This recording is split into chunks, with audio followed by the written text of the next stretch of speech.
ሰላም እንዴት ናችሁ? ሚሴለን ነኝ። ዛሬም ሌላ ታሪክ። በሰዓቱ የሶስተኛ ክፍል ተማሪዎች ሆምሩም መምህር ሆኜ እየሰራው ነበርና አሁንም ከነበሩኝ የሴት ተማሪዎች ውስጥ አንዷ በጭራሽ ጽሁፍ መጻፍ አትፈልግም፣ የቤት ስራ ሰርታ መምጣት አትፈልግም፣ አትሰራም። የሆነ ነገር ምንም አይነት አሳይመንት ቢኖር መስራት አትፈልግም። ስፔሻሊ በጣም ቻሌንጅ ታደርገኝ የነበር ክፍል ውስጥ መጻፍ። በቃ አልጽፍም፣ ጣቴን ያመኛል፣ እጄን ያመኛል፣ አልጽፍም። ጻፊ ብያት ጫን ካልኩኝ ታለቅሳለች። እና ምናልባት እጇ አካባቢ ችግር ይኖር ይሆኑ በሚል ለማየት ሞከርኩኝ። ግን ኖርማል ነው። ዘን እኔ ምናልባት ያልገባኝ ነገር ካለ ብዬ ቤተሰብ ጋር ኮሚኒኬሽን 1 2 3 ጊዜ ጻፍኩኝ። እባክዎን ልጃችን የከሊት ከኩዮቿ ጋር ወይም ከተማሪዎቹ ጋር ክፍል ውስጥ የሚጻፈውን ማስታወሻ ወደ ደብተሯ ለመገልበጥ እያስቸገረችኝ ስለሆነ እባክዎን በአግባቡ ኖቷን እንድትገለብጥ ይንገሩልኝ ወይም ከሷ ጋር ውይይት ያድርጉ የሚል መልእክት 1 2 3 ጻፍኩኝና መልስ አልነበረው። ግን እስከዛ ሰዓት አሁን የወላጆቿን መልስ እስከማገኝ ድረስ ብዬ ሳትጽፍ እንድትሄድ አልተውኳትም። ወይ በጸባይ ወይ በጉልበት ወይ ማለት በቁጣ ኮስተር ብዬ ወይ ደግሞ የሆነ ነገር እንደዚህ ታርጊያለሽ ወይ የሆነ ሸልምሻለሁ ምናምን እያልኩ በእለት ውስጥ 3 እና 4 ሰብጀክት ከተጻፈ ወይ 5 ሰብጀክት ከተጻፈ ወይ አንዱን ወይ ሁለቱን በጣም በቃ ቻሌንጅ እያደረገችኝ በደንብ በቃ ኢነርጂን እየጨረስኩ 1 2 ሰብጀክት አጽፋታለሁ። እየቀረውን ክፍል ውስጥ ፈጣን ልጆች አሉ፣ ቀድሞ የራሳቸውን ጽፈው የሚጨርሱ በጣም ጥሩ ሃንድ ራይቲንግ ያላቸውና የእነሱን መልካም ፈቃድ ጠይቄ እነሱ እንዲጽፉልኝ ያደርግ ነበርና 1 ላኩኝ አልተመለሰም፣ 2 ላኩኝ አልተመለሰም። ዝም ነው የሚሉት ኮሚኒኬሽን። ይሄን የጻፍኩትን ነገር አይመልሱልኝም። 3ኛ ጊዜ ጻፍኩኝ አልተመለሰልኝም። ስለዚህ አሁን 3 ጊዜ ሞክሬ መልስ ካልሰጡኝ መደወል አለብኝ ብዬ ስልክ ደወልኩኝ ማለት ነው። እና ስደውል ያው ሁሌም እንደማደርገው እኔ ቀድሜ ወደ እናቶች ነው የምደውለው። አባቶች ያው ብዙ ጊዜ ወይ የስራ ጫና ይኖራል፣ እናቶች አይሰሩም ሳይሆን ብዙ ጊዜ ከእናቶች ጋር ማውራት ነው የተሻለ እንትን የሚለው ብዬም ስለማምን ቀድሜ ወደ እናቷ ደወልኩ። ስደውል እናት ስልኩን አነሳችና ሰላም ተባባልን እና ማንነቴን ነገርኳት። ሰላም አለችኝ እና ከዚህ ቀደም 1 2 3 ጊዜ ኮሚኒኬሽን ላይ ጽፌ ነበር አንድ ሀሳብና መልስ አልሰጣችሁኝም፣ ችግሩም አልተቀረፈም። እንደዚህ እስከመቼ ነው የምንቀጥለው? ገና አሁን አመቱን እየጀመርን ነው አይነት ነገር አልኳት ማለት ነው። ኦኬ አዎ አይቼዋለሁ፣ ግን ከአባቷ ጋር ተነጋግሬ ልመልስልሽ በሚል ነበርና እስቲ ቆይ እንጂ እሱ አለና እሱን አናግሪው አለችኝና ለአባቷ ሰጠችልኝ ማለት ነው። እሺ ከዛ ሰላም ተባባልና እንደዚህ ነው እና ዳዲ ምን ታስባለህ አናግሩልኝ ብዬ ነበርና ዝም አላችሁኝ ምናምን ነገር ስለው ሚስ ምን መሰለሽ አለኝ። እኔ እግዚአብሔር ይመስገን አሁን በዚህ ሰዓት አሉ ከሚባሉት ሀብታሞች መደዳ ተርታ መመደብ ሰው ነኝ እና ወደፊት ይህንን ሁሉ ሀብቴንና ንብረቴን የምትወርሰው እሷ ነች። ብቸኛ ሴት ልጄ እሷ ስለሆነች፣ ወንዶች አሉት ቁጥራቸውን አላውቅም።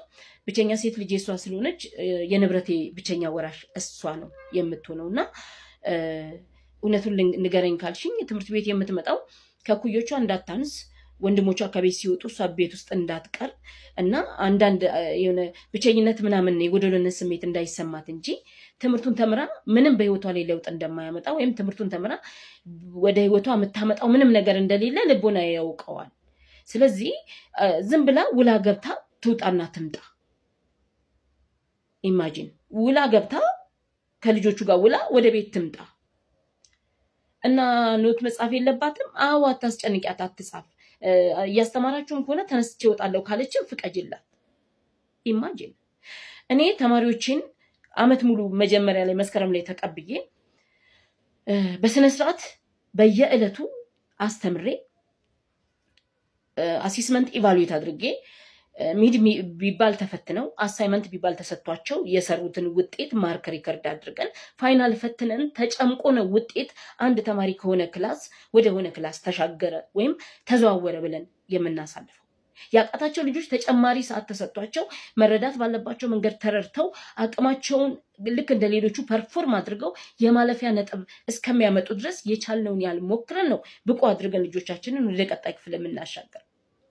እኔ ምን በሚሉት ሳይንስ ነው አንድን ተማሪ ጠዋት መታ ቦርሳዋን አስቀምጣ ምሳዋን ቁርሷን በልታ ተመልሳ እንደገና ቦርሳዋን አንስታ እንድትሄድ ልፈቅድ የምችልበት ምን አይነት አግባብ ነው? የትኛው ፕሮፌሽናል ኢቲክስ ነው?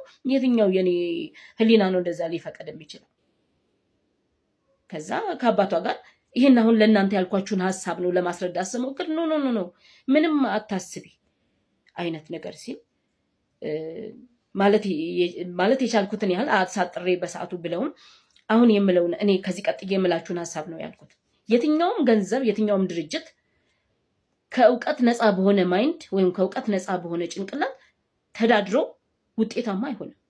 የትኛውም ቤተሰብ እውቀት በሌለው ጭንቅላት ተመስርቶ ስኬታማ ቤተሰብ አይሆንም። የትኛውም ማህበረሰብ ውስጥ ያለ የትኛውም ሰው የተባለ ሰዎች በሙሉ ሰው የምንሸተው በመንፈሳዊና በዓለማዊ እውቀት ጭንቅላታችንን ስንገነባና ብቁ ሆነን ከሌላው ሰው ጋር እኩል መግባባት ስንችል ነው እንጂ ገንዘብ ስላለን ብቻ ማህበረሰብ ውስጥ እንኖራለን፣ ማህበረሰብ ውስጥ የምንፈልገውን ነገር እናደርጋለን፣ ማህበረሰብ ውስጥ ወይንም እዚህ ምድር ላይ እንደፈለግን ሆነን እንኖራለን ብሎ ማሰብ በራሱ ክሽፈት ነው። ለኔ የከሸፈ ማይንድ ማለት ገንዘብን ብቻ በሆነ መንገድ አግኝተውታል፣ ግን እውቀት የላቸውም። እነዛ ሰዎች ደግሞ ብዙ ጊዜ አወዳደቃቸው በጣም መጥፎ ነው። ስለዚህ ለአባቷ ምንድነው ቃል በቃል ያልኩት፣ ዳዲ ልጅህን በእውቀትም በእድሜም በጭንቅላትም በስጋ የምታሳድጋት ቢሆን አሳድጋት ከሆነ ወደፊት የምርም አንተ የምትፈልጋትን አይነት በቃ እንድትመካባት የሚያደርግ እንድትኮራባት የምትሆን ሴት ልጅ ትሆናለች። ካልሆነ ግን ዝም ብላ እንደዚህ አሁን አንተ እንደፈለግከው ዝም ብላ እየዋለች እየተመለሰች የምትሄድ ምንም የማታውቅ ምንም ብቃት የሌላት ጥንካሬ የሌላት በራሷ ነገሮችን ማድረግ የማትችል ቻሌንጅ መጋፈጥ የማትችል ልጅ ከሆነች እመነኝ በጣም አርቀ ተሰቅላትና ከዛ ስትወድቅ እንዳትሞትም እንዳትድንም አጓጉለ አይነት ሰው ሆና ነው የምትቀረው። ያኔ ካለህም በህይወት ከሞትክ በኋላ በራሱ የምትጸጸትበት ወይም ሰው አንተን የሚወቅስበት አይነት ትውልድ ነው የምታፈራው። ለኔ ችግር የለውም። በትምህርት ቤቱ ህግ መሰረት የማትተዳደር ከሆነ ሪፖርት አድርጌ ትምህርት ቤቱ እንዲያሰናብታት ማድረግ እችላለሁ። ምክንያቱም ህሊና የማይፈቅደውን ነገር ማድረግ አልችልም። እኔ ልጅ ላይ እንዲደረግ የማልፈልገውን ነገር የሌላ ሰው ልጅ ላይ አላደርግም። ስለዚህ እኔ በትምህርት ቤቱ ህግ መሰረት ከተዳደረች ብቻ ነው ላስተምራት የምችለው። እኩዮቿ የሚያደርጉትን ካደረገች፣ እኩዮቿ የሚያደርጉትን አክቲቪቲ ከተሳተፈች፣ ከጻፈች፣ ካነበበች፣ ከጠየቀች፣ ስጠይቃት ከመለሰች፣ ፈተና ከሰራችልኝ ብቻ ነው ብቁ ናት ብዬ ወደሚቀጥለው ክፍል ማስተላልፋት እንጂ ጠዋት ቦርሳና ምሳቃ ይዛ መታ ምሳዋን ቁርሷን በልታ ቦርሷን አንስታ ተመልሳ እንድትሄድ ከሆነ ፍላጎት ይሄን በዚህ መንገድ እኔ አላስተናግድ ብዬ ስሜታዊ ሲሆን እናት ስልክ ትቀበልና የምንችለውን እናደርጋለን፣ በቃ ችግር የለውም ምናምን አይነት ነገር አለችኝ። ከዛ ከእናቷ ጋር በተሻለ መንገድ ለመነጋገር ሞከርንና ግን እናት ምን አለችኝ፣ በቃ ወደ ሲስተምሽ እስከምትገባልሽ አሁን እንደምታግዣት አይነት አግዣት ነገር ብላኝ ያንን አመት ያው በደንብም እንኳን በስነስርዓት ባትጽፍ መጀመሪያ ከነበራት አመለካከት ተሻሽሎ ተለውጦ የተወሰነ ፐርፎርም ለማድረግ እየሞከረች ነው አመቱን የጨረስ ነው።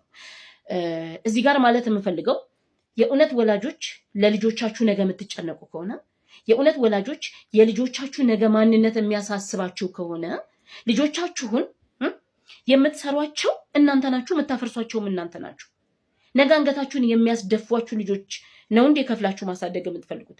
ነገ ሰው ሁሉ የሚያዝንባቸው ከሰው ሁሉ የበታችነት የሚሰማቸው ምንም የማያውቁ ምንም የማይችሉ ምንም ማድረግ ባዶ የሆነ ትውልድ ነው እንዴ ማሳደግ የምትፈልጉት?